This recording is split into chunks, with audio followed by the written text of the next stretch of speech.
యేసుక్రీస్తు పేరిట ఇప్పుడు వచ్చిన మీ అందరికీ వందనాలండి. అందరూ బాగున్నారా? సంతోషంగా ఒకసారి గట్టిగా దేవునికి స్తోత్రం చేద్దాం. దేవునికి స్తోత్రం, దేవునికి స్తోత్రం. చాలా చక్కగా ఇంతవరకు పాటలు పాడారు.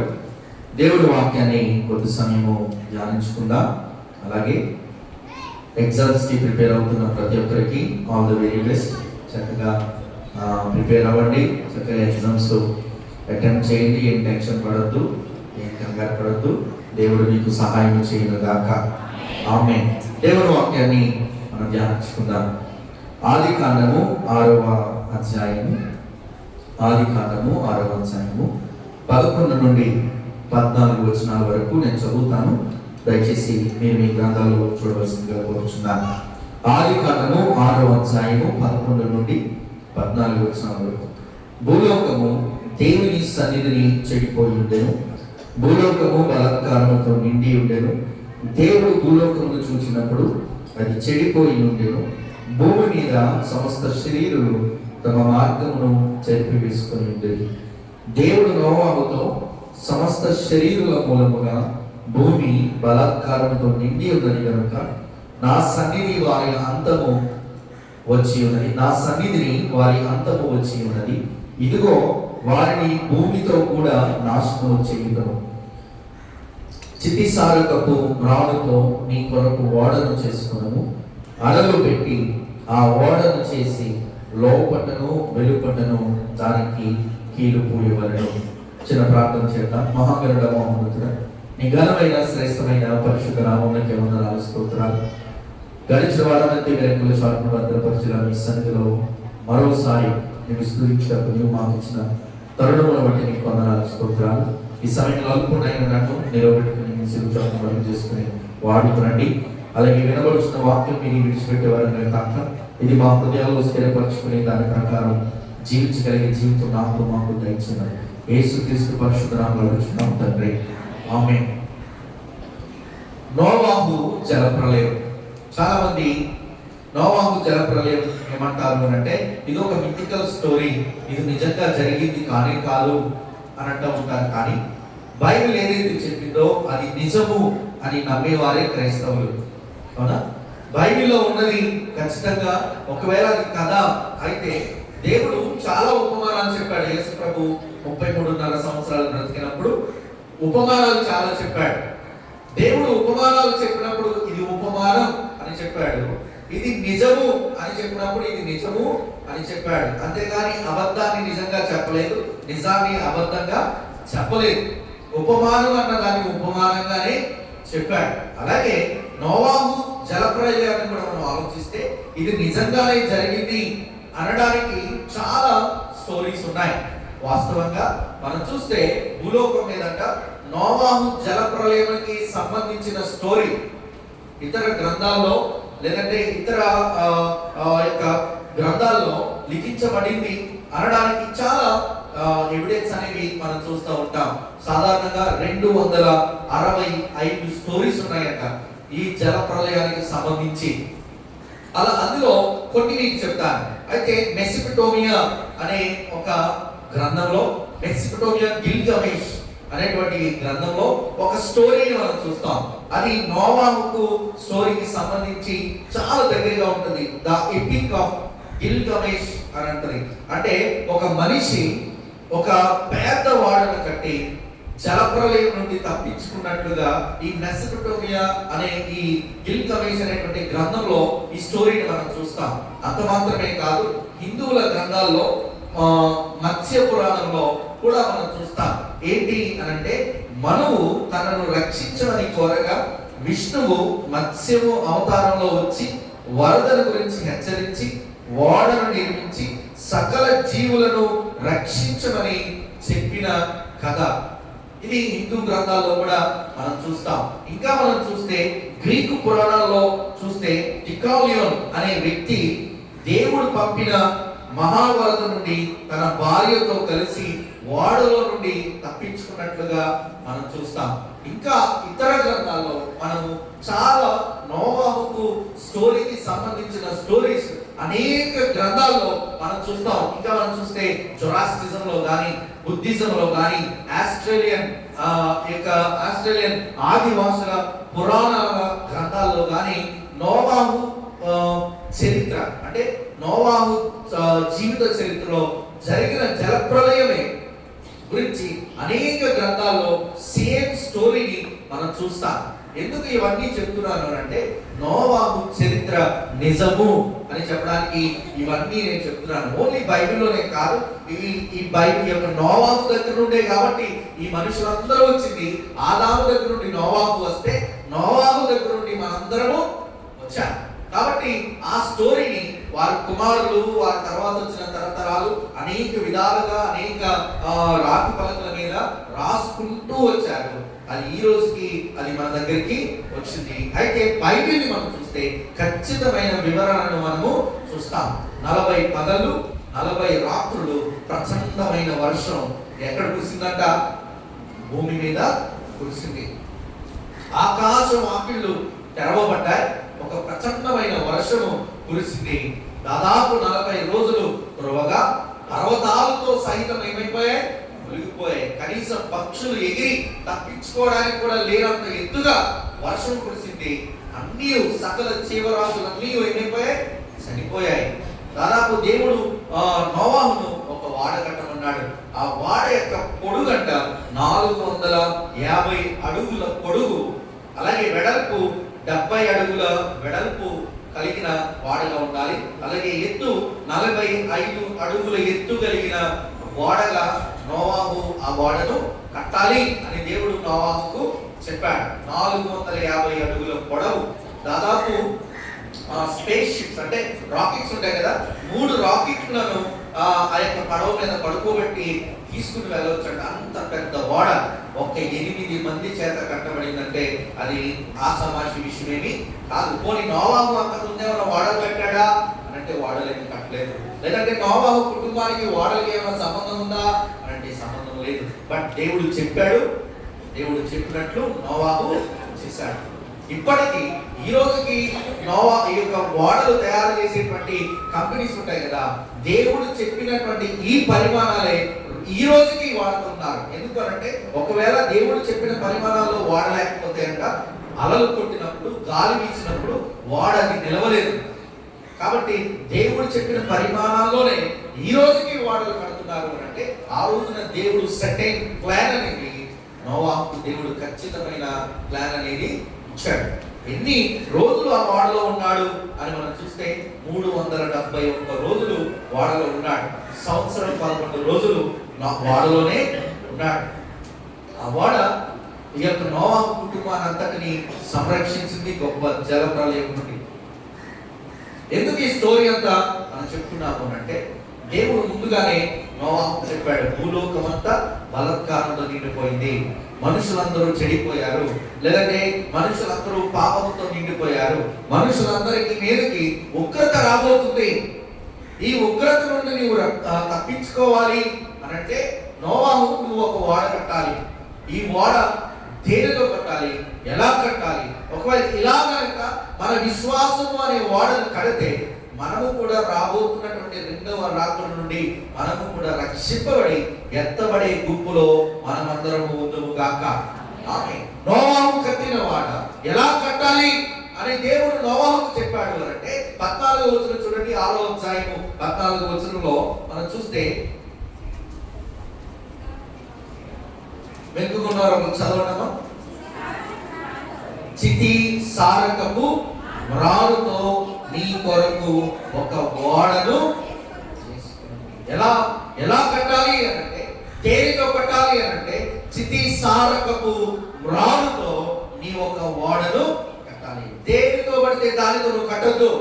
అదిగో అక్కడ చెట్లు ఉన్నాయి కదా దాంతో కట్టు, లేదంటే వెనకాల చెక్కలు ఉన్నాయి కదా దాంతో కట్టు, లేదంటే నీకు సరిహద్దుల్లో ఉన్న నీ సరిహద్దులో ఉన్న చెక్కను వాడేసి దాన్ని వాడను కట్టు అని దేవుడు చెప్పలేదు. చితి సారపు రాను, గోఫెర్ వుడ్ అంటారు అనమాట. చాలా మంది బైబిల్ థియాలజిన్స్ ట్రాన్స్లేట్ చేస్తూ అంటారు సైప్రస్ ట్రీస్ అంటారు. అయితే దీనికి ఉన్న ప్రత్యేకత ఏంటంటే ఈ ఆది కాండము 6వ అధ్యాయం 14వ వచనంలో తప్ప బైబిల్లో ఇంకెక్కడ కనబడదు ఈ యొక్క ఈ పేరు, ఈ యొక్క వుడ్ లేదంటే ఈ యొక్క మ్రాను ఇంకా బైబిల్లో ఎక్కడా కనబడదు. చితిసారపు మ్రాను దేవుడు ప్రత్యేకించబడిన మ్రాను, దానితోనే ఓడలు కట్టమన్నాడు. ఎందుకు దేవుడు ఓడలు దానితో కట్టమన్నాడు అంటే దీనికున్న ప్రత్యేకత ఏంటి అంటే నీటిలో ఎంతకాలం పడేసినా సరే, సాధారణంగా చెక్క ఎప్పుడు పాడవుతుంది అని అంటే ఎప్పుడైతే నీటిలో మునిగిపోద్దో అప్పుడే చెక్క పాడైపోతుంది. కానీ ఈ చెక్క కంట ఉన్న ప్రాముఖ్యత ఏంటి అంటే నీటిలో ఎంతకాలం ఉంటుందో ఇంకా ఎక్కువగా బలం పొందుకుంటుందంట. దానికి చెదలు పట్టడం కానీ, చీలిక అయిపోవడం కానీ, లేదంటే పురుగు పట్టడం కానీ ఈ చెక్కకు పట్టనే పట్టదు. చితిసారపు మ్రాను, నీవు ఈ గొప్ప జలప్రలయం నుండి, ఈ పాపము నుండి, ఈ మనుషుల నుండి నువ్వు రక్షింపబడాలి అంటే నీ విశ్వాసం అనే వాడ చితిసారపు మ్రానుతో కట్టాలి. ఎందుకు ఈ మాట చెప్తున్నాను అని అంటే చూడండి, అదే ఆదికాండము 7వ అధ్యాయము 17వ వచనం నుండి మనం చూస్తే ఆ జలప్రవాహము 40 దినములు భూమి మీద ఉండగా జలములు విస్తరించి ఓడలు తేల చేసినందున అది భూమి మీద నుండి పైకి లేచెను.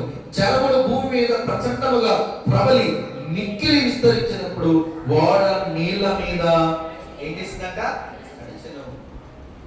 గొప్ప జల ప్రవాహములు భూమి మీద వచ్చినప్పుడు, మనుషులందరూ మునిగిపోతున్నప్పుడు, మనుషులందరూ బొబ్బలు పెడుతున్నప్పుడు, పర్వతాలు సైతం మునిగిపోయినప్పుడు చితిసారపు మ్రాను ఏం చేసిందంట? లేచి నిలబడింది. That is a quality for this wood. లోకమంతా పడినను, లోకమంతా కూలినను, లోకమంతా పాపములో బలత్కారముతో నిండినను 8 మందిని రక్షించుటకు గొప్ప జల ప్రవాహంలో లేచి నిలబడిన వాడ చితిసారపు మ్రాను. ఇది మునిగిపోయేటువంటిది కాదు, ఇది పాడైపోయేటువంటిది కాదు. నేటి దినాల్లో మన విశ్వాసం ఎలా ఉంది? దాదాపు 120 సంవత్సరాలు కట్టాడంట వాడ. నోవాహు ఎన్ని సంవత్సరాలు కట్టాడు? 120 సంవత్సరాలు కట్టాడు. దేనితో? ఈ మ్రానుతోనే వాడని కట్టాడు. ఈ మ్రాను నోవాహుని ఏం చేసిందో తెలుసా? పర్వతాలు కూడా మునిగిపోయాయంట, కానీ నోవాహు మునగనే మునగలేదు. ఎందుకనంటే ఈ కలపకు, ఈ చెక్కకున్న ప్రత్యేకత, లేచి నిలబడేటువంటి గుణము ఈ చెక్కకు. 120 సంవత్సరాలు కష్టపడి కట్టాడు నోవాహు. What about you? నీ విశ్వాసం ఎలా ఉంది? పట్టుమని 4 వారాలు ప్రార్థనకు వచ్చావంటే చాలు, ఏదో ఒక దెబ్బలాంటి మానేంతో ప్రార్థన. పట్టుమని 4 వారాలు పరిచయం చేసామంటే చాలు, ఏదో ఒక దెబ్బలాట పెట్టుకుని మనం ఎలా పరిచయం మానేయాలి అని అనుకుంటున్నాం. లేదంటే పట్టుమని ఒక 4 వారాల ముందు వచ్చి పాట పాడాము అని అంటే 5వ వారానికి వచ్చేస్తుంది నీకు ఏదో ఒకటి ఫలానా మాట ఫలానా. కానీ 120 సంవత్సరాలు నోవాహు వెను తిరగకుండా వాడను కట్టాడు. ఈ మ్రాను ఎక్కడ పడితే అక్కడ దొరికేదా అంటే కాదు, ఎలా పడితే అక్కడ దొరికేదా అంటే కాదు. పోనీ ఈ పని నోవాహుకు వచ్చా అంటే రాదు. బట్ స్టిల్ తన చిన్న కుటుంబాన్ని వేసుకుని కుమారులను, కోడలను వేసుకుని, తన భార్యను వేసుకుని వాడను కట్టడం ప్రారంభించాడు. దేవుడు వాడను కట్టమన్నప్పుడంట 3 ముఖ్యమైన విషయాలు చెప్పలేదంట. నోవాహు 3 ముఖ్యమైన విషయాలు చెప్పలేదంట. అన్నీ చెప్పాడంట, కానీ 3 ముఖ్యమైన విషయాలు చెప్పలేదంట. ఫస్ట్ ఏంటి అని అంటే ఫలానా చోట డబ్బును దాచుంచాను, ఆ డబ్బును ఉపయోగించి వాడను కట్టమని దేవుడు చెప్పలేదంట. ఫైనాన్షియల్ గా దేవుడు వాడను కట్టు అని ఫైనాన్షియల్ సపోర్ట్ దేవుడు నోవాహుకి ఇవ్వలేదు. నాకు తెలిసి నోవాహు తనకున్న డబ్బంతా ఖర్చు పెట్టేసి ఉంటాడు, తనకున్న ఆస్తంతా అమ్మేసి ఉంటాడు, తనకున్న వాళ్ళందరి దగ్గర అప్పు తెచ్చేసి ఉంటాడు. ఆల్రెడీ మనుషులందరూ ఎగతాళి చేసి ఉంటారు, ఈడవడం పిచ్చోడు అప్పు చేసి వాడ కడుతున్నాడు, ఉన్న ఆస్తులన్నీ అమ్మేసి వాడ కడుతున్నాడు, కుమారులను కోడళ్లను తీసుకొచ్చి వాడ కడుతున్నాడు, వీడేమన్నా పిచ్చోడా అని ఎగతాళి చేసి ఉంటారు. ఫైనాన్షియల్ సపోర్ట్ దేవుడు చెప్పలేదు. రెండవదిగా వాడకు చుక్కాని పెట్టమని దేవుడు చెప్పలేదు. ఏం పెట్టమని చెప్పలేదు? చుక్కాని పెట్టమని. చుక్కాని అంటే తెలుసు కదా మీ దగ్గరికి, గాలిని పట్టి వాడ పోతుంది. ఆ చుక్కాని పెట్టమని దేవుడు చెప్పలేదు వాడికి. మూడవదిగా లంగరు వేయమని వాడకు చెప్పలేదు. మొట్టమొదటిగా ఆర్థిక వ్యవస్థ గురించి దేవుడు చెప్పలేదు. రెండవదిగా మార్గం ఏంటో దేవుడు చెప్పలేదు. మూడవదిగా దానికి స్టాప్ అనేది దేవుడు.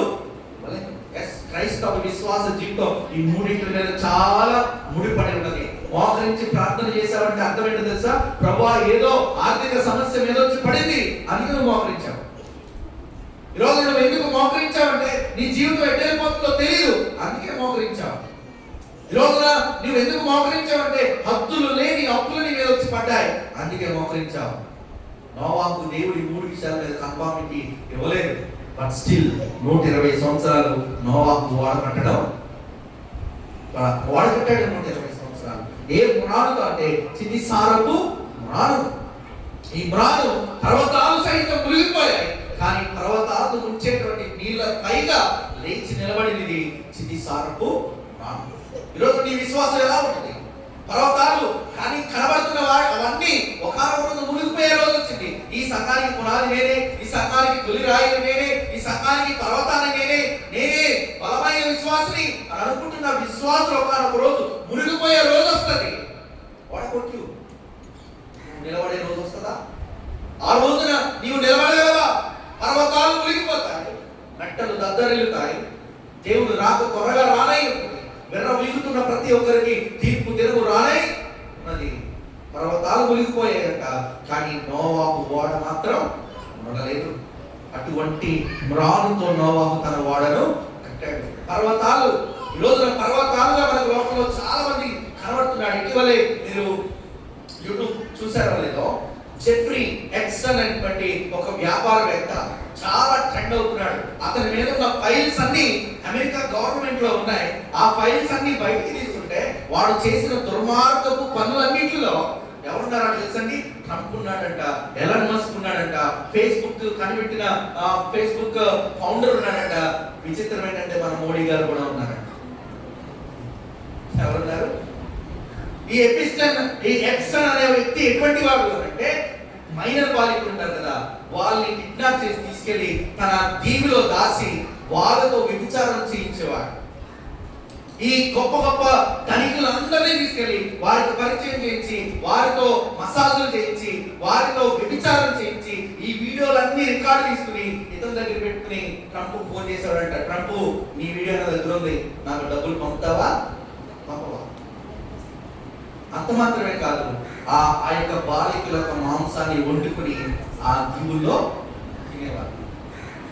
వీళ్ళందరూ పార్టీ నైట్కి ఎందుకు వెళ్తున్నారు ఆ దీవికి అంటే, ఆ రోజున మనిషి మాంసం తినడానికి ఆ దీవికి ఎప్స్టన్ అనేటువంటి ఈ వ్యక్తి చేసిన దుర్మార్గపు పనుల్లో పర్వతాలుగా నేటి దినాల్లో మనకు కనబడుతున్న వారందరూ ఆ ఫైల్స్ లో ఒక్కొక్కటి బయటకు తీస్తా ఉంటే చాలా ఆశ్చర్యమైపోతుంది. ఆ వ్యక్తిని చంపేశారు ఆల్రెడీ, ఆయన చనిపోయాడు ఆల్రెడీ, కానీ ఆయన పేరు మీద ఉన్న ఆ ఫైల్స్ అన్నిటినీ ఎంత పిచ్చోడు అనంటే ప్రతి మెసేజ్ అంట మెయిల్ పెట్టుకునేవాడంట. తినే మెసేజ్ పెట్టుకునేవాడు. ఏమని?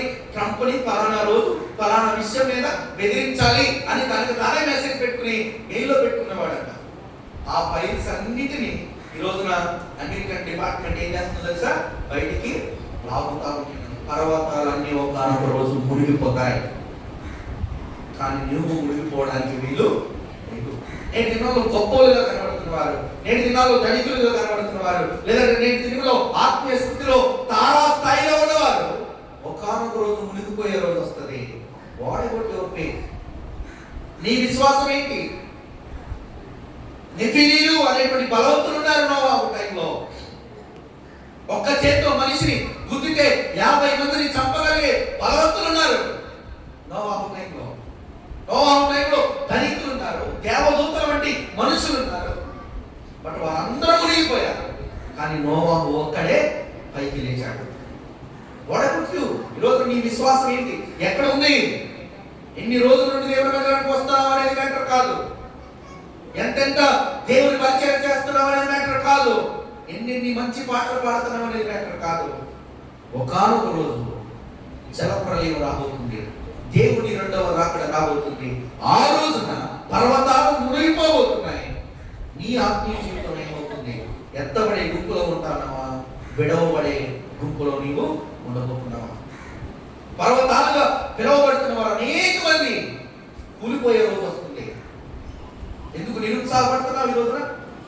అయ్యో ఆస్తి పోయిందని నోవాహు ఏ రోజు నిరుత్సాహపడలేదే. నా డబ్బులన్నీ ఖర్చు అయిపోతున్నాయి అని ఎప్పుడు నిరుత్సాహపడలేదే. అయ్యో నా పిల్లల భవిష్యత్తు ఏంటి, పిచ్చోళ్ళగా నేను వాడలు కడుతున్నాను, నా పిల్లలు కూడా వాడ కట్టిస్తున్నాను ఏంటి. ఈరోజు నేను చిన్నప్పుడు స్కూల్లో చదువుకునేటప్పుడు 10th క్లాస్లో ఉన్నప్పుడు మాకు ఆదివారం ప్రీ ఫైనల్ ఎగ్జామ్స్ పెట్టేవారు.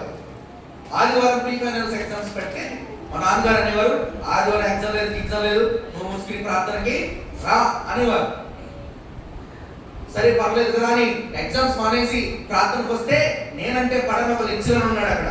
ఆయన అనేవాడు, ఆడు శాంపాలు కూడా ఎగ్జామ్ రాయకుండా అక్కడ చర్చిలో డబ్బులు వాయించుకుంటున్నాడంట, రేపు పొద్దున ఎలా పాస్ అవుతాడో నేను చూస్తానంటాడు. ఆయన ఎగ్జామ్లో ఎలా పాస్ అవుతాడో నేను చూస్తాను, డబ్బులు వాయించాడంట చర్చిలో, ఎగ్జామ్స్ మానేసి అని అన్నాడు.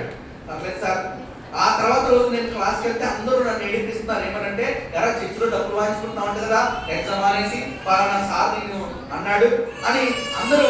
ఇంకా ఏమైంది అంటే ఆదివారం ఎగ్జామ్కి వెళ్ళకపోవడం బట్టి నా స్నేహితులు కూడా నాకు ఇంపార్టెంట్ క్వశ్చన్స్ కూడా చెప్పేవారు కాదు. మేము ఆదివారం వచ్చి అన్ని చదువుకుంటే సోమవారం వచ్చితే మేము చెప్పాలా అని మాకేం చెప్పేవారు కాదు, నాకేం చెప్పేవారు కాదు. నా బెస్ట్ ఫ్రెండ్స్ కూడా నన్ను దూరం పెట్టేవారు. ఎలా ప్రభా నేను పాస్ అవ్వగలుగుతానా అనుకుంటే ఎగ్జామ్స్ రాసాం, 10th క్లాస్ ఎగ్జామ్స్ రాసాం, రిజల్ట్స్ అవుట్ అయ్యి ఎవరైతే డబ్బులు కొట్టుకున్నామని ఏడిపించాడో ఆ సార్ గారే ఫోన్ చేసి, బాబు నువ్వు స్కూల్ సెకండ్ వచ్చేవరా, కంగ్రాట్స్ అని చెప్పాడు. దేవునికి స్తోత్రం. ఎవరైతే స్నేహితులందరూ నన్ను ఏడిపించారో వారందరూ నా కింద ఫోటోలో ఉంటే నేను ఎక్కడో స్కూల్ సెకండ్ ఫోటోలో ఉన్నాను. 9.7 గ్రేడింగ్ తో దేవుడు నన్ను పాస్ చేసి పెట్టాడు. పర్వతాలు ఒకనొక రోజు మునిగిపోతాయి, కానీ నీ విశ్వాసం మునిగిపోవడానికి వీలు లేదు. అలాగని ఆ ఎగ్జామ్స్ మానేయండి, అది మానేయండి అని నేను చెప్పట్లేదు, కానీ how your faith should be. నీ విశ్వాసం నీ దినాల్లో ఎలా కన్స్ట్రక్ట్ చేసుకుంటున్నావు. నిరుత్సాహం ఎదురవుతుందని దేవుడు వదలొద్దు. మనుషులు ఏదో ఎగతాళి చేస్తున్నారని దేవుడు వదలొద్దు. లేదంటే మనుషులు నిన్ను అపనిందలు వేస్తున్నారు అని నిరుత్సాహపడద్దు. Why we should discourage our self. మనం ఎందుకు డిస్కరేజ్ అవ్వాలి? బాలుడైన దావీదు గొర్రెలను కాస్తున్నప్పుడు ఎలుగు వంటి మీద పడ్డాలి. ఏం పడ్డాలి? పారిపోయాడా దావీదు? పారిపోలేదు. ఎలుగు బంటితో ఎలుగు బంటిలాగా పోరాడినటువంటి దావీదు. సింహం వచ్చింది, సింహం మీద పడింది, సింహముతో సింహములాగా పోరాడినటువంటి దావీదు నిరుత్సాహపడలేదు. అయ్యో నేను చిన్నోడు కదా, బాలుడు కదా, ఎలుగు బంటితో నేను ఎలా పోరాడదు అని భయపడలేదు. ఎలుగు బంటితో ఎలుగు బంటిలాగా పోరాడినట్టు దావీదు, సింహముతో సింహములాగా పోరాడి పంచ విసిరేటట్టు దావీదు. గొలియాతు ఎదురున్నప్పటికీ గొలియాతు కంటే పొట్టివాడైనప్పటికీ గొలియాతులాగా పోరాడాడు దావీదు. గొప్ప సింహాసనాన్ని ఎక్కి దేవుని స్తుతిస్తున్నాడు. దేవునికి స్తోత్రం. రోజున శ్రమ నీకు వస్తుంది, రాదని నేను అన్ను. అవమానం నీకు వస్తుంది, రాదని నేను అన్ను.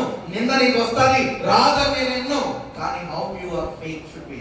నీ విశ్వాసం ఎలా ఉంది? రోజున ఎలుగుబంటి ఎదురైతే నీ విశ్వాసం ఎలుగుబంటి అవ్వాలి. సింహం నీకు ఎదురైతే నీ విశ్వాసం ఏమవ్వాలి? సింహం నీ విశ్వాసం అవ్వాలి. నేనంటాను, దావీదంట ఎన్ని రాళ్ళు తీసుకున్నాడు? 5 రాళ్ళు తీసుకున్నాడు. 5 రాళ్ళు తీసుకుని ఫస్ట్ అటెంప్ట్ లోనే కొట్టాడు. For example, first attempt miss అయి ఉంటే ఏమయ్యేదో తెలుసా? గొలియాతు కత్తిలో మజ్జిగ చీరేసేవాడు ఉండేవాడు గొలియాతు దావీదుని. అవునా కదా? రెండవ రాయి పెట్టుకుని తిప్పేలాగా గొలియాతు కత్తి వచ్చిలా మెడ మీద ఉన్న తలకాయ ముండాన్ని వేరు చేసేది. కానీ గొలియాతుకు రెండవ ఛాన్స్ ఎవరెవరో తెలుసా? దావీదు ఇవ్వలేదు. దావీదు నిరుత్సాహపడేటువంటి వాడు కానే కాదు. ఒక్క అటెంప్ట్ లోనే గొలియాతును బోల్తా కొట్టించాడు. మన విశ్వాసం కూడా అలాగే ఉండాలి. మనం బాధ పెట్టే వారిని బాధ పెట్టనివ్వండి, మనల్ని ఏడిపించే వారిని ఏడిపించనివ్వండి. నోవాహు నుంచి 120 సంవత్సరాలు మనుషులు ఎంత వెనక్కి లాగారు. బట్ ఏ రోజున వాడు కట్టడం మాత్రం మానలేదు నోవాహు. అందుకే పర్వతాలు మునిగాయి, వాడ మాత్రం పైకి లేచి నడిచింది. ఈరోజు నీ విశ్వాసం అలా లేచి నడవాలి. నువ్వు నిరుత్సాహపడద్దు. ఎలుగు వంటి శ్రమలు వచ్చాయని, సింహము వంటి శ్రమలు వచ్చాయని, గొలియాతు నీ ఎదుట నిలబడి నిన్ను హేళన చేస్తున్నాడని నువ్వు బాధపడద్దు, నిరుత్సాహపడద్దు. దేవుడు నీకు మార్గాన్ని తెలుస్తాడు. But you should be surrender to our god. మనము మన దేవునికి ఏమైపోవాలంట? సరెండర్ అవ్వాలి. నిరుత్సాహపడద్దు, వెనక్కి తిరగద్దు, డిస్కరేజ్ అవ్వద్దు. నీ నీ విశ్వాసం ఒక రోజు నేను లేచి నిలబెడతాడు. పర్వతాలన్నీ మునిగి ఏడుస్తుండగా నీ నోట దేవుడు ఏమిస్తాడంట? నవ్వును ఇస్తాడు. నీ కన్నీటిని నాట్యంగా మారుస్తాడు. నీ దుఃఖాన్ని సంతోషంగా మారుస్తాడు. నీ అవమానాన్ని పూదండగా మారుస్తాడు. డోంట్ వరీ, బాధపడద్దు, నిరుత్సాహపడద్దు. అలాగే తల్లిదండ్రులారా, మీరు మీ పిల్లలను నిరుత్సాహపరచద్దు. నీ వల్ల ఏమవుతురా, నువ్వు చేస్తానుడురా, నువ్వు చదవలేవురా, నీవు వల్ల అవుతురా. మీరు తల్లిదండ్రులని మీరు నిరుత్సాహపరచద్దు మీ పిల్లల్ని. ఎందుకు అనంటే వారికి స్ట్రెంత్ అనేది ఎక్కడ ఫామ్ అవుతుందో తెలుసా? తల్లిదండ్రుల దగ్గరే వారి కాన్ఫిడెన్స్ అనేది బిల్డ్ అవుతుంది. మీరే వారి కాన్ఫిడెన్స్ చంపితే వారు ఎక్కడికి వెళ్ళినా బలంగా నిలబడలేదు. You should encourage your kids. మీరు మీ పిల్లలు ఏం చేయాలి తెలుసా? పడిపోయినా పర్వాలేదు, మీరు ప్రోత్సహించగలిగితే ఒకనొక రోజు వారు లేచి నిలబడగలుగుతారు. నోవాహు బలం ఏంటి? నోవాహు యొక్క ధైర్యం ఏంటి అంటే, మొట్టమొదటిగా దేవుడైతే, రెండవదిగా తన కుటుంబమే. నోవాహుకు ధైర్యం ఏంటి అంటే తన కుటుంబమే. లోకమంతా విడిచిన తన కుటుంబాన్ని పట్టుకుని, దేవుడిని పట్టుకుని కుటుంబ సహితము వాడను కట్టారు. ఒక రోజు ఆ కుటుంబాన్ని ఆ చితి సారపు మ్రాను ఆ రక్షణ కుటుంబాన్ని లేప నిచ్చింది. వాడిని ఎలా కట్టాలి అంటే, మునిగిపోయేటట్టుగా మనం కట్టడానికి వీలు లేదు. పడిపోయేటట్టుగా మనం వాడిని కట్టద్దు. నిరుత్సాహంతో వాడిని కట్టద్దు. 120 సంవత్సరాలు నోవాహు అనేకమైన శ్రమలు పడ్డాడు, అనేకమైన ఇబ్బందులు పడ్డాడు. బట్ స్టిల్ వాడనైతే కట్టాడు. దేవుడు చెప్పాడు. నోవాహు కష్టపడ్డాడా లేదా? కష్టపడ్డాడు, వర్క్ చేశాడు. దేవుణ్ణి ప్రార్థన చేయడం అంటే పని చేయకుండా ప్రార్థన చేయమని కాదు, పని మానేసి ఉపవాసం ఉండమని కాదు, లేదంటే దేవుని ఉద్యోగం చేయకుండా ఏం చేయకుండా ఉపవాసం ఉండమని కాదు. దేవుని యొక్క ప్రణాళిక. నీవు కష్టపడుతూ ప్రార్థన చేయి. నువ్వు కష్టపడుతూ ఉపవాసం ఉండు. నువ్వు కష్టపడుతూ దేవుని కోసం నిలబడు. నీ కష్టాన్ని దేవుడు చూస్తాడు, ఒకనొక రోజు లేపి నిలబెడతాడు. నోవాహు కుటుంబాన్ని దేవుడు అలాగే నిలబెట్టాడు. 120 సంవత్సరాలు కష్టపడ్డాడు. 371 రోజులు ఆ స్థితి సారకు రాను నోవాహుకు కనీసం చిన్న నీటి బొట్టు కూడా తడపకుండా నోవాహును కాపాడింది, లేవనెత్తింది.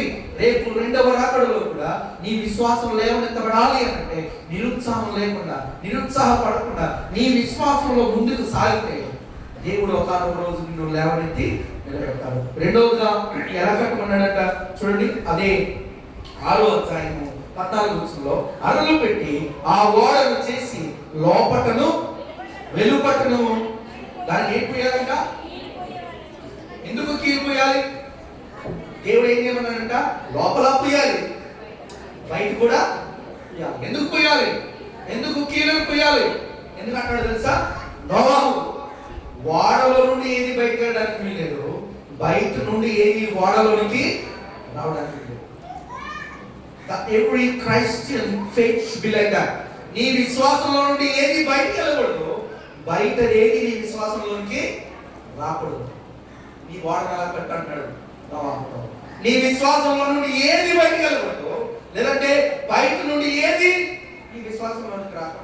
కానీ నేటి జిల్లాలో క్రైస్తవ సంఘాలు చూస్తే ఎంత అవమానకరంగా, ఎంత నీచకరంగా తయారైంది అంటే, యూట్యూబ్ పంపించారు చాలు, మా ఇంట్లో బొద్దింకలు ఎక్కువైపోయాయి, ప్రార్థన చేశాను, దేవుడు బొద్దింకలన్నీ పాటు చేశాడు. మా ఇంట్లో ఎలకలు ఎక్కువైపోయాయి, ప్రార్థన చేశాను, అంటే సాయంత్రం నుండి ఎలకలన్నీ దేవుడు మాయాన్ని చేసేసాడు. వంట వండలేక నీసంగా కూర్చొని ప్రార్థన చేశాను, దేవుడే వచ్చి వంట చేసేసాడంట. ఏంటి చెత్త సాక్ష్యాలు? నేను చేత మీరు చివరి ప్రార్థన ప్రభు ఇలాంటి సైతాను సాక్ష్యాలన్నింటినీ చేసి చివరి ప్రార్థన, ఇలాంటి దొంగ సాక్ష్యాలన్నీ చెప్పి దొంగ విషయాలని క్రైస్తవంలోకి తీసుకొచ్చి ఏం బలహీనపడుతున్నారంటే లోకాన్ని విశ్వాసంలో తీసుకొచ్చి క్రైస్తవ విశ్వాసాన్ని పాడు చేస్తున్నారు. నో మై డియర్ ఫ్రెండ్, నీ విశ్వాసంలో నుండి ఏది బయటకు వెళ్ళడానికి లేదు, బయటికి ఏది నీ విశ్వాసంలోనికి రావడానికి లేదు. ఈ రోజున క్రైస్తవ్యంలోనికి లోకం చొరబడి ప్రార్థన చేయట్లా, బైబిల్ చదవట్లా. 2 నెలల క్రైస్తవులైన మీరు బైబిల్ చదువుతున్నారా? ప్రతిరోజు మోకరించి ప్రార్థన చేస్తున్నారా? నేను సమ్మర్ హాలిడేస్ వచ్చినా, సంక్రాంతి హాలిడేస్ వచ్చినా, లేదంటే దసరా హాలిడేస్ వచ్చినా మా మమ్మీ గారు డాడీ గారు నర్సాపూర్ పంపించేవారు మా దేవుడి పెద్దమ్మ గారింటికి. పంపిస్తే అక్కడ ఉన్న ఫస్ట్ రూల్ ఏంటో తెలుసా? నువ్వు పొద్దునే లేచి బైబిల్ చదివి ప్రార్థన చేస్తే టిఫిన్ పెడతాను మా పెద్దమ్మ. మనం టిఫిన్ తినాలి అంటే ఫస్ట్ అడిగే ప్రశ్న, బైబిల్ చదివావా, ప్రార్థన చేసావా? ఆ రోజు మా పెద్దమ్మ గారు వేసిన పునాది. మేము అక్కడికి వెళ్ళాక అర్థమైంది, ఆహా, పొద్దునే లేచి బైబిల్ చదవాలా, పొద్దునే లేచి ప్రార్థన చేయాలా, ప్రార్థన చేసి బైబిల్ చదివితేనే టిఫిన్ పెట్టేది. నిజం, అలా కన్స్ట్రక్ట్ చేశారు. ఈ రోజున దేవుడు మమ్మల్ని దేవుని సేవలో పెట్టాడు. ఈ రోజున మీ పిల్లలకి బైబిల్ చదవమని నేర్పుతున్నావా? బైబిల్ ప్రార్థన చేసుకోమని అడుగుతున్నావా? ఇలాగే ఎప్పుడు బైబిల్ చదవరావడంట చర్చిలో అయ్యగారు వాక్యం చెప్పగానే బైబిల్ లేఖనాలు ఎత్తిపెట్టి చదవడం ప్రారంభించిందంట. ఏమని తెలుసా? ద్రాక్షవల్లి నేను ఏగల మీద అన్నట్టు. ఏమన్నంట? ద్రాక్షవల్లి నేను ఏగల. ఓరు బాబా, ఏగలు కాదమ్మా, తేగలమ్మా అన్నాడంట పాస్టర్ గారు. ఈ లోపల ఇంకొక ఆయన లేచి అన్నాడంట, నోవాహు అట్లు చేశాను అన్నాడంట. ఆ చట్నీ కూడా ఏం చేశాడు? చదివే అన్నారంట పాస్టర్ గారు. అట్లు చేయలేదురా బాబు, అట్లు చేశాడు రా ఆయన. ఇంకా యవనస్తుడు లేచి అన్నాడంట, యెహోవా ఏం చేస్తాడు అని పాస్టర్ గారు సీరియస్ గా చూస్తాడంట. యెహోవా ఏం చేస్తాడు కాదురా బాబు, యెహోవా ఏం చేస్తాడు రా నాకు. రోజున బైబిల్ రీడింగ్స్ ఎలా తయారయ్యాయి? తప్పులు అన్ని పైకి కిందది. రోజున నేను తిన్నాను, మనం ఏం నేర్పుతున్నాం మన సంఘంలో, మన పిల్లలకు, మన పెద్దలకు? బయటదేవి నీ పిల్లలకు అలవాటు అవడానికి వీలేదు. నీలో ఉన్న విశ్వాసం ఎక్కడ బయటికి వెళ్ళడానికి వీలేదు. బయటకు వెళ్ళిపోతుంది. లోకాన్ని తీసుకొచ్చి నీ విశ్వాసంలో పెడతావు. నేను చిన్న ఆపద వచ్చిందంటే చాలు పెద్ద తాయి కట్టేస్తాను. నేను తిన్నాను క్రైస్తవులు. ఇలాగ ఒక క్రైస్తవ విశ్వాసి రోజు ఆయన కొడుకుంటేనంట, రాత్రి దెయ్యం వచ్చి ఆయన పేరు నొక్కేస్తుందంట. నిద్ర పట్టట్లేదంట. నిద్ర పట్టకపోతే ఈయన వెంటనే బయలుదేరాడంట. బయలుదేరి ఒక ఆయన దగ్గరికి వెళ్ళి, బాబు నాకు ఒక తాయి అర్జెంట్గా కట్టవా, కట్టే, రాత్రి నన్ను కొడుకోని దెయ్యం వచ్చేస్తున్నాను. ఒరే, ఆ తాయిత్తు కట్టేవాడు చెప్పాడంటే ఏమో తెలుసా? నువ్వు నా దగ్గరికి వచ్చావంట, నాకు చెప్పాల్సినోడే నువ్వు వచ్చి నన్ను తాయిత్తు కట్టమంటానండి. ఓ ఇల్లు ఇంట్లో ఒక రోజు ప్రార్థన కట్టించుకో. ఎవరు చెప్పారు తెలుసు ఈ మాట? క్రైస్తవుడు కాదు, తాయిత్తులు కట్టేవాడే చెప్పాడంటే నీకు ఇంకా సిగ్గురాదు, మనకి ఇంకా తెలియరాదు మనకి. అయ్యో, లోకస్తులకు తెలుస్తుంది మన దేవుడు ఎంత గొప్పవాడో, లోకస్తులకు తెలుస్తుంది మన దేవుడు ఎంత శక్తివంతుడో, లోకస్తులకు తెలుస్తుంది మన దేవుడు ఎంత గొప్ప కార్యాలు చేయగలడు. నువ్వు ఇంకెప్పుడు తెలుసుకుంటావు? నువ్వు ఇంకెప్పుడు లోకంలోనే ఉంటావా? దేవుడు నీకు రావా? నోవాహు వాడికి దేవుడు చెప్పాడు, వెలుపల బయట నువ్వేం చేయాలి? లోపల బయట కీలుడు పోయి బయట దేవి నీ వాడలోనికి రావడానికి వీలు లేదు. లోనున్న నీవు బయటికి వెళ్ళడానికి లేదు. ఇంకా మంచి మాట ఏంటంటే చూడండి, 7వ అధ్యాయము 16వ వచనం. 7వ అధ్యాయము 16వ వచనం.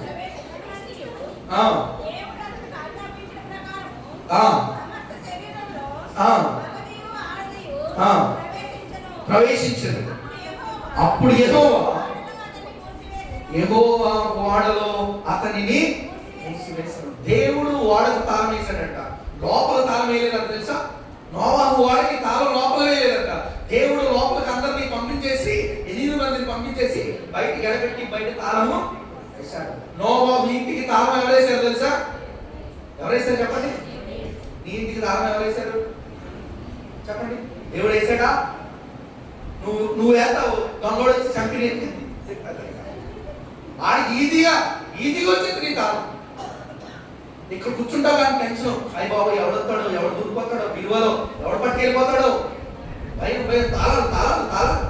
నీ ఇంటికి దేవుడు తాళం వేస్తే ఏ దొంగోడు నీ ఇంట్లో దొరబడడు.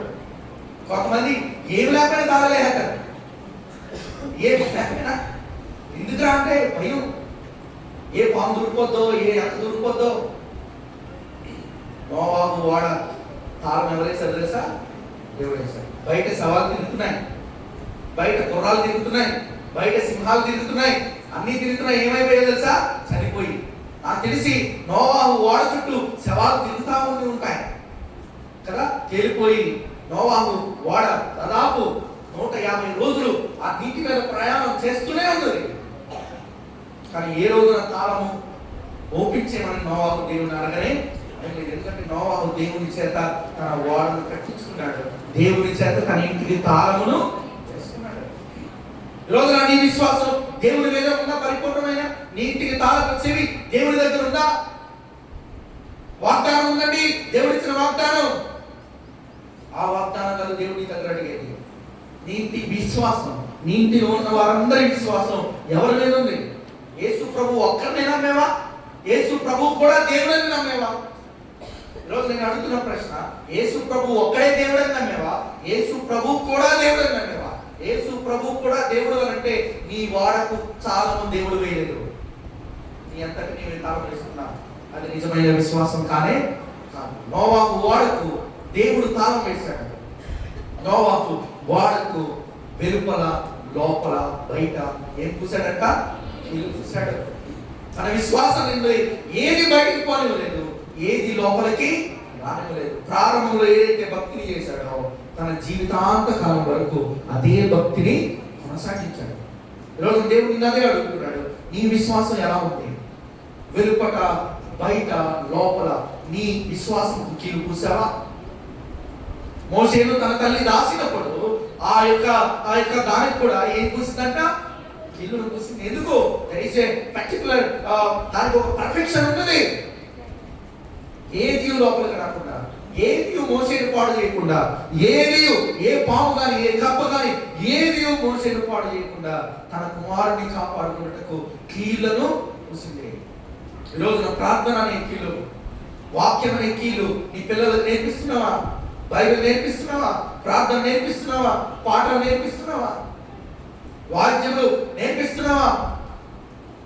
మన కుటుంబాన్ని క్రీస్తు చేత కట్టబడి ఉండాలి. మన కుటుంబ తాళము క్రీస్తు చేత, తాళంలో తాళపు చెవులు దేవుడి దగ్గర ఉన్నాయి. ఆ తాళపు చెవి తాళం దేవుడు నీ కుటుంబానికి వేయాలి. ఆ తాళము దేవుడి తాళం నీ కుటుంబానికి ఉండాలి. లేకుంటే గొప్ప జలప్రలయం రానయ్యున్నది, దేవుడి ఉగ్రత రానయ్యున్నది. దేవుడి వాడ ఈ యొక్క చితిసారము మ్రానుతో నోవాహు కట్టాడు. అలాగే బయట వెలుగుట కీలును పూశాడు. జల ప్రళయంలో నామ కొట్టుకుంటూ పోతుంది. ఎలా కొట్టుకుని పోయింది అనడానికి మన దగ్గర స్క్రీన్ లేదు, కానీ నా దగ్గర చాలా వీడియోస్ ఉన్నాయి. ఆ వాడ ఆ యొక్క జల ప్రళయము కొడుతూ ఉంటే దాదాపు 100 అడుగులు ఎత్తు కలిగిన యొక్క అలలు వాడను కడుతూ ఉంటే ఆ ఓడ ఎంత ఊగినను తిరగబడలేదంట నోవాహు వాడ. ఎందుకనంటే ఆ నోవాహు ఆ ఓడకు తాళం వేసింది దేవుడు. దాని తాళాన్ని పగలగొట్టే నాదుడే లేడు, పగలగొట్టే బలవంతుడు లేడు. నీ ఇంటికి కూడా దేవుడు తాళం వేస్తే నీ కుటుంబాన్ని ఎవడు చెరపలేడు, నీ కుటుంబాన్ని ఎవడు పాడు చేయలేడు, నీ కుటుంబాన్ని ఏ మనుషుడు కనీసం ముట్టలేడు.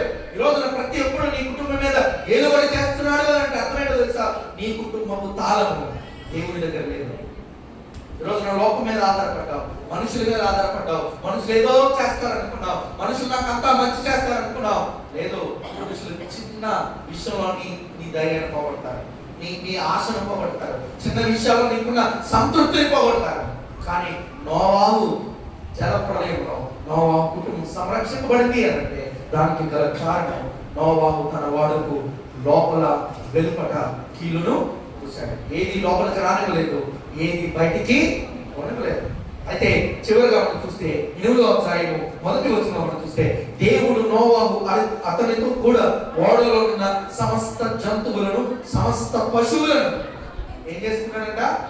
దేవుడు మర్చిపోయేవాడు కానే కాదు. దాదాపు సంవత్సరం అయిపోయింది, ఓడలోనే ఉన్నారు, ఓడలో ఉన్నదే తింటున్నారు, లేకపోతే అలాగే ఉంటున్నారు. 371 రోజు అయింది. దేవుడు నోవాహును జ్ఞాపకం చేసుకున్నాడు. దేవుడు మర్చిపోయే దేవుడు కానే కాదు. నీ లేబులో దేవుడికి ఇచ్చిన, లేదంటే నీ కష్టాల్లో దేవుడికి ఇచ్చిన, ఆరోగ్యం బాగోపోయిన దేవుడి కోసం నిలబడిన, నీ పరిస్థితులు తారుమారైపోయిన దేవుడి కోసం నిలబడితే మన దేవుడు మర్చిపోయే దేవుడు కానే కాదు. దేవుడు జ్ఞాపకం చేసుకున్నాడు.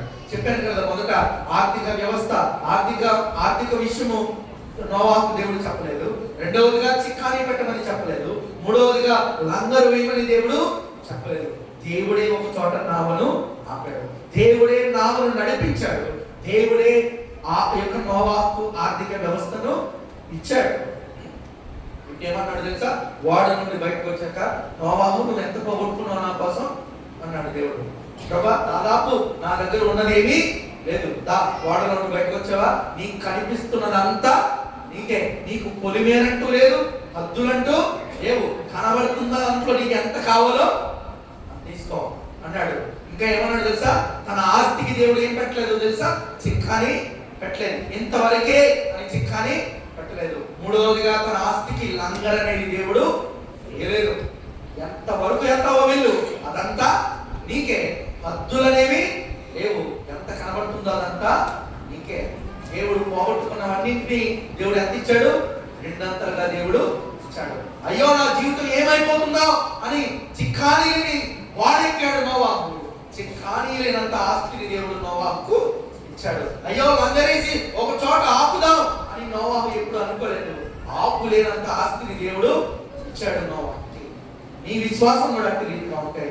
లేమిలో దేవుని కోసం కష్టపడగలిగితే, అప్పులో ఉన్నను దేవుని కోసం నువ్వు నిలబడగలిగితే, నీ విశ్వాసంలో అనారోగ్యం ఉన్నను నువ్వు దేవుని మందిరంలో కూర్చోగలిగితే, తలపోటు వస్తే దేవుని మందిరాన్ని మానేస్తావు, రొంపు వస్తే దేవుని మందిరాన్ని మానేస్తావు, చిన్న చిన్న వాటి కోసం దేవుని మానేస్తావు. కానీ నోవాహు 120 సంవత్సరాలు కష్టపడ్డాడు. లంగరు లేనంత ఆస్తిని దేవుడు నోవాహుకు ఇచ్చాడు. దేవుడు నోవాహును జ్ఞాపకం చేసుకున్నాడు. మర్చిపోయే దేవుడు వంటి దేవుడు మన దేవుడు కానే కాదు. ఆరోగ్యం పోయినా ఏం పోయినా దేవుడి కోసం నువ్వు నిలబడితే దేవుడు నీ కోసం నిలబడతాడు. నోవాహు కోసం దేవుడు నిలబడ్డాడు. దాదాపు 1 సంవత్సరం 10 రోజులు నోవాహును కాపాడుకుంటూ లెక్కలేనంత ఆస్తిని దేవుడు మూడు కాంటినెంట్స్ తన కుమారులు ఏమైనారంట? వ్యాప్తి చెందారు. 3 continent, Europe, Africa, Asia continents వారు వ్యాప్తి చెందేటట్టుగా నోవాహు కుటుంబాన్ని దేవుడు దీవించాడు. ఈ రోజున నీ పుట్టుక, నా పుట్టుక, నా యొక్క జీనియాలజీ లేదంటే నీ జీనియాలజీ, నీ డిఎన్ఏ, నా డిఎన్ఏ ఎక్కడ ఆగుతుంది అంటే నోవాహు కుటుంబం దగ్గర ఆగుతుంది. ఈ రోజుకి నోవాహు సజీవుడుగానే ఉన్నాడు. ఎలాగా? నీ ద్వారా, నా ద్వారా. లంగరు లేనటువంటి ఆశీర్వాదం అంటే ఇదే. ఆపు లేనటువంటి ఆశీర్వాదం, చిక్కానీ లేనటువంటి ఆశీర్వాదం. ఒకప్పుడు శ్రమకు చిక్కానీ లేదు నోవాహుకి, ఇప్పుడు ఆశీర్వాదానికి చిక్కానీ లేదు. ఒకప్పుడు శ్రమకు హద్దు లేదు నోవాహు జీవితానికి, ఈ రోజున ఆశీర్వాదానికి హద్దు లేదు నోవాహు జీవితానికి. ఒకప్పుడు డబ్బు లేని పరిస్థితి, ఈ రోజున డబ్బుకు కొదువు లేని పరిస్థితి. ఒకవేళ నీ విశ్వాసపు వాడు కూడా తేలేటువంటి విశ్వాసపు వాడుగా నీ వాడు ఉంటే, నీ వాడ వెలుపల లోపల కీలు పూసినటువంటి విశ్వాసంగా నీ విశ్వాసం ఉంటే, నోవాహు జీవితాన్ని జీవించిన దేవుడు నీ జీవితాన్ని కూడా దీవిస్తాడు. అట్టి దీవెన, అట్టి విడుదల దేవుడు మనందరికీ అనుగ్రహించును గాక. ఆమేన్. తలలో వచ్చినట్లయితే ప్రార్థన చేద్దాం. మహాగణుడా, మహోన్నతుడా, నీ ఘనమైన శ్రేష్టమైన పరిశుద్ధ నామమునకే వందనాలు, స్తోత్రాలు. నోవాహు కట్టినటువంటి వాడు దాదాపు 120 సంవత్సరాలు వాడను కట్టాడు. చితి సారపు మ్రానుతో కట్టాడు. వెలుపల అలాగే లోపల కీలను పూసి తనను తాను సంరక్షించుకున్నాడు. ఏది లోపలికి ఏది బయటికి పోకుండా తనను తాను జాగ్రత్త పరుచుకున్నాడు. ప్రభా, నీ ఒకానొక రోజు నోవాహును జ్ఞాపకం చేసుకున్నావు. చికాని లేనటువంటి ఆస్తిని ఇచ్చావు. లంగరు అనేటువంటి ఆపు లేనటువంటి ఒక చక్కటి ఆశీర్వాదాన్ని ఇచ్చావు. ఆర్థిక వ్యవస్థ పాడైంది, కానీ పాడైన దాన్ని మరలా వేరులతో సహితం లేపి నిలబెట్టావు. అట్టి బలమైనటువంటి ఆశీర్వాదం మాకు అందరికీ దయచేయమని యేసుక్రీస్తు పరిశుద్ధ నామములో అడిగి వేడుకుని పొందుకొనుచున్నాము తండ్రి. ఆమేన్. ఆమేన్.